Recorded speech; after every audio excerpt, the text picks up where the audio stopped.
Je me destinais pas du tout à faire de la photo. J'ai une maladie génétique de la rétine qui s'appelle une rétinoschisis et donc chose plutôt marrante, aberrante, on ne sait pas trop pour un photographe. Je suis quasiment aveugle de mon œil gauche et je vois pas franchement grand chose avec l'œil droit. Voilà, ça m'empêche pas aujourd'hui de vivre de la photo et je trouve ça plutôt hyper chouette en fait de me dire que malgré ce handicap, j'arrive à faire ce que j'aime aujourd'hui. En fait, il y a un truc qui est assez que je peux pas tellement expliquer parce que moi j'ai toujours vu comme ça et donc j'ai pas d'élément de comparaison par rapport à quelqu'un qui va avoir 10 sur 10. Ce que je peux te dire qui est très concret parce que sur les examens que je peux faire c'est visible, sur mon champ visuel, en gros on voit 180 degrés avec les yeux, bah je vois là je vois plus et là j'ai un trou noir parce que j'ai pas de rétine. Ma rétine est déchirée sur la partie intérieure de mon œil gauche et là je vois. Donc ça c'est le truc très concret. Chose qui est plus perturbante, c'est que mon œil gauche, je l'ai jamais formé pour lire par exemple. Donc si je ferme mon œil droit, je ne sais plus lire. Et ça, bah, c'est un des trucs concrets que je peux expliquer. Mais sinon le reste, comment je vois et qu'est-ce que je vois, c'est pas du tout un problème par exemple de mise au point comme quelqu'un qui est myope où tu lui enlèves ses lunettes, il est bigleux. Moi tu m'enlèves mes lunettes, en fait je vois toujours. C'est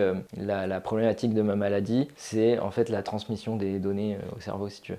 Donc c'est effectivement la lecture, le déchiffrement, reconnaître des choses qui parfois c'est un peu plus compliqué pour moi. Mais voilà, ça m'empêche pas de vivre et de faire du skate, du vélo, du snowboard. Ça me pose quelques petits problèmes au quotidien, des choses très bêtes. Quand je vais prendre les transports par exemple, moi je vois pas les panneaux de loin, donc il faut que je m'approche très près pour les voir, ou j'ai la super fonction loupe tout le temps activée sur mon téléphone. Si bon, ça fait plutôt marrer les gens quand ils me voient au boulot, je suis collé à mes écrans. Moi. Je suis à 15 cm de mes écrans, même avec un 27 pouces, je suis comme ça.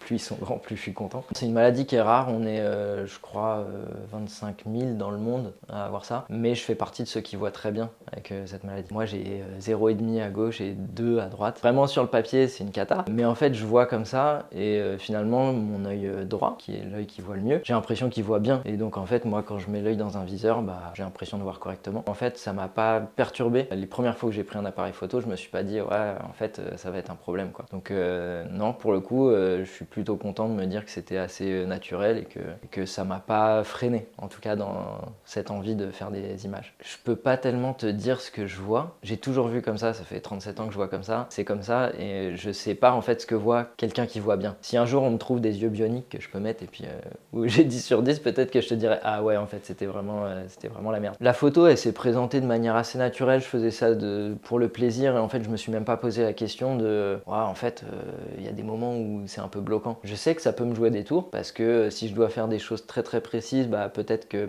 vu que j'ai une acuité visuelle qui est bien moindre que la normale, peut-être que moi il me faut, enfin je suis bien content d'avoir un appareil numérique qui fait le point très précisément tout seul parce que c'est plus précis que si moi je le faisais à la main et avec mes yeux. Je souhaite pas le cacher, c'est pas du tout un problème, je le cache pas d'avoir une maladie. Et aujourd'hui, je suis associé avec quelqu'un, on a une structure et il est tout à fait conscient de ce problème. Mais les clients qui sont au courant sont plutôt étonnés et hyper bienveillants et me disent waouh, mais en fait, c'est génial que tu arrives à nous sortir des images et des images qui sont cool en ayant ce problème qui en fait pourrait t'empêcher de faire plein de choses quoi. Donc non, pour le coup, je reçois plutôt beaucoup de bienveillance. Ouais. J'ai reçu plutôt on va dire un accueil assez favorable à la photo. Cependant, vu que j'étais dans une phase de transition de métier, parce que j'ai arrêté le son pour faire de la photo, enfin les deux se sont un peu mélangés à un moment et puis bah je me suis dit que c'était le moment de faire de la photo. Il a fallu que je rassure un peu mes proches sur le fait que c'était un métier viable et que c'était pas juste un caprice à me dire ah tiens je veux vendre des photos, faire une expo et voilà. Non, c'était donc il a un peu fallu que je sorte les fiches de paye à un moment pour dire voilà, en fait je gagne de l'argent avec ça et je peux en vivre et plutôt très correctement en fait. Le jour où sur Instagram j'ai écrit photographe à la place de je sais plus quoi, il y avait un autre intitulé. Bah là c'était le premier truc où je me suis dit bon bah go, maintenant faut y aller, en fait t'as dit que t'étais photographe donc bah on y va, on rigole plus et puis on charbonne un coup. Et après moi c'est vachement dans ma personnalité parce que je pense qu'en début de carrière, que ce soit dans le son ou la photo, je manquais certainement un peu de confiance et je me suis dit photographe au moment où en fait j'avais eu suffisamment d'expérience et où je maîtrisais suffisamment mon sujet pour me dire ok t'es légitime pour faire ça et que ce ce soit dans le son ou la photo, j'ai attendu un petit moment avant de me dire ok, tu gères ton sujet, donc maintenant go, tu peux y aller et te vendre en tant que photographe et te présenter à des clients et dire bah ouais, moi je peux assurer votre projet. J'aime bien l'idée de me dire que bah, je peux réussir à faire des images assez cool avec peut-être juste un appareil photo et une optique et pas avoir 1000 lumières, 1000 trucs. Je crois que j'ai appris ça. Et puis après, ouais, une grosse rigueur de travail. Quand je faisais du sound design, on avait des délais hyper short et du coup, il fallait savoir un peu aller à l'essentiel et puis respecter des briefs clients hyper exigeants. Pour la télé, j'ai travaillé pour toutes les grosses chaînes de télé et du coup, on pouvait pas faire n'importe quoi. Il y avait des millions en jeu qui étaient derrière parce que finalement, il y a beaucoup de gamins qui regardent la télé. Qu'on aime ou qu'on n'aime pas, il faut avouer que Instagram, c'est une sacrée source d'inspiration. Je consulte beaucoup, trop, Instagram. J'aime suivre des photographes d'archi et plutôt minimalistes, Mathieu Venot et Romain Laprade que j'aime beaucoup. Ma ref numéro 1, je dirais que c'est mon très bon pote Nicolas Fagot. C'est un photographe qui est extrêmement doué et qui a une aptitude à voir des choses que les autres gens ne voient pas. C'est absolument fascinant de faire des photos avec lui. Il m'arrive d'avoir mon appareil photo quand je suis avec lui et de pas faire de photos, juste le regarder faire parce que c'est génial en fait. Et ça, je trouve ça hyper inspirant en fait. Ouais, mes potes photographes qui m'entourent.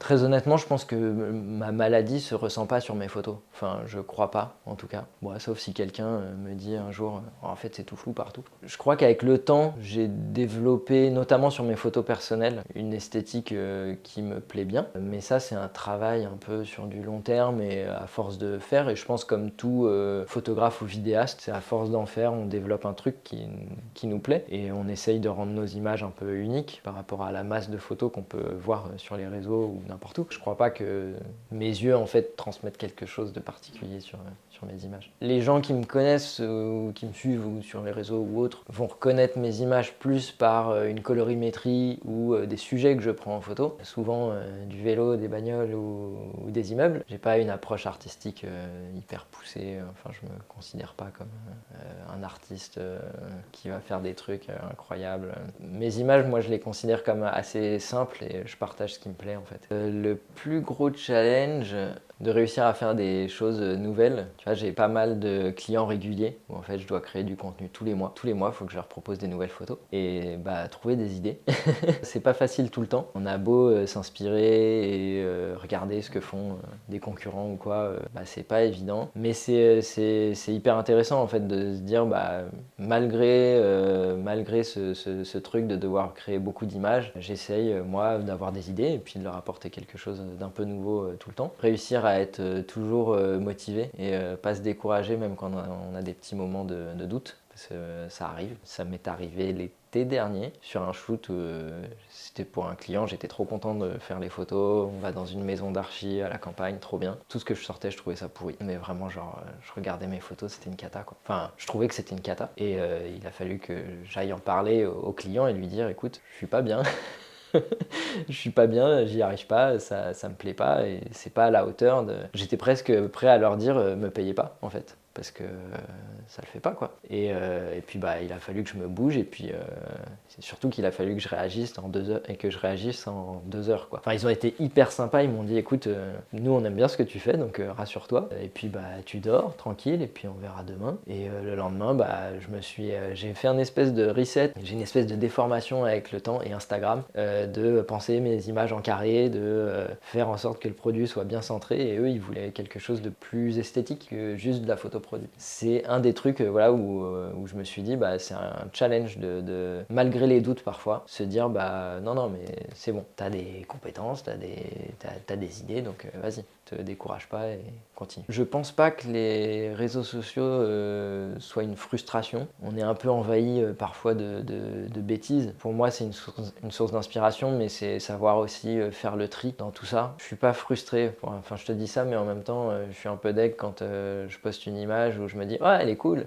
et puis qu'en fait j'ai 20 likes dessus. Bon personne l'a vu, c'est pas grave. Alors ma plus grande réussite je pense c'est d'être là où j'en suis aujourd'hui. Alors j'ai mon activité de freelance pure qui marche plutôt bien et j'ai ma boîte avec un associé. Je crois que ça c'est trop cool en fait de se dire qu'on a réussi à monter un truc à deux et que ça marche et qu'on arrive à en vivre plutôt très correctement, qu'on a des clients qui nous font confiance depuis un peu plus de 5 ans maintenant. Et ouais, de garder ce cap, une des grandes réussites, c'est je crois de me sentir épanoui en fait dans ce que je fais. D'avoir un peu pris le risque de quitter un job que je savais faire, et bien faire à l'époque parce que j'en ai fait 10 ans, pour m'engager dans un truc où j'ai jamais reçu de formation ou quoi, et en fait que ça fonctionne. Je trouve ça plutôt gratifiant. Je suis assez confiant aujourd'hui dans ce que je fais pour être à même, tu vois, d'encaisser des projets où je pense qu'il y a quelques temps, ça m'aurait plus fait stresser qu'autre chose. Je suis passé par des phases plus compliquées où quand j'ai vécu la transition sound design photo, là j'étais pas épanoui parce que j'avais juste peur en fait. J'étais juste très stressé de ce qui se passait parce que je quittais un job que je connaissais bien pour aller vers l'inconnu, et là j'étais plus effrayé qu'autre chose. Et donc là aujourd'hui je suis plus serein, je suis plus tranquille. Alors mon plus gros échec, même si je le vis pas mal, hein, ça concerne pas la photo. C'était lorsque je faisais du sound design. Ayant été spécialisé dans le dessin animé, mon but ultime c'était d'aller travailler chez Pixar. Donc je suis allé les voir, je suis allé en Californie, je suis allé rencontrer les gens de chez Pixar. J'étais comme un gamin, hein. C'était un moment assez incroyable que j'oublierai certainement jamais. C'était trop cool. J'espérais grandement obtenir un poste là-bas. J'avais visiblement mes chances, mais il ne s'est rien passé après ce rendez-vous. C'est un mal pour un bien parce que en fait, ça m'a permis de rencontrer ma compagne actuelle et puis de faire de la photo en fait. La mort de la photo, j'y crois pas, tout du moins pour le moment. Ça va évoluer, c'est certain. Tout ce qui est photo de produit, c'est sûr que dans les années à venir, ça va changer, notamment avec l'arrivée